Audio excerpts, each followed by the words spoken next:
13. päivä kesäkuuta 2011. Kritiikkiä Tampereen kaupungin liikuntatoimen ja puutarhayksikön huonolle yhteistyölle. Tämä kaupin hiekkanurmikenttä, ainoa mikä näitä hyviä hiekkanurmikenttiä jäi, niin kuten näette, tässä on tiheä kasvillisuus, joka hukkuu sekä pallot. Tässä on sekä roskia että tällaista koivua, pajua ynnä muuta. Tänne hukkuu pallot kivasti. Tuo tavallaan melkein turha investointi, mitä vuosi sitten tehtiin 2010, niin tästä häipyi 2 hiekkanurmikenttää ja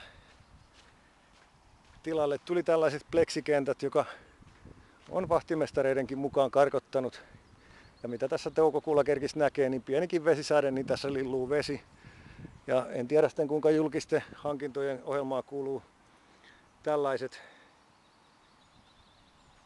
kentät, joissa työn laatu on jäänyt tarkistamasta, eli verkkokenttä, kenttätolpat täysin viturallaan selkosuomella. Että tällaisia teriviä yhteisten verovarojen käyttöön, että voisi kenties vähän kiinnittää tarkastukseen ja laadun tarkkailuun ja siihen, että mitä sillä rahalla saa. Että nämä hiekkanurmikentät olisi kelvanneet hyvin, kun ne olisi vaan muistettu maalata. Niin sitä nytkin kaipaisi tämä pikkusen näiden viivojen maalaamista, että näkisi paremmin, missä on tenniskentän rajat. Se on ainoa hyvä puoli tällä pleksikentällä, että rajat näkyy, mutta vaatii hyvää kuntoa, hyviä paikkoja, toimivia niveliä ja kierruka kunnossa ja näin poispäin, että tällainen on ihan ok.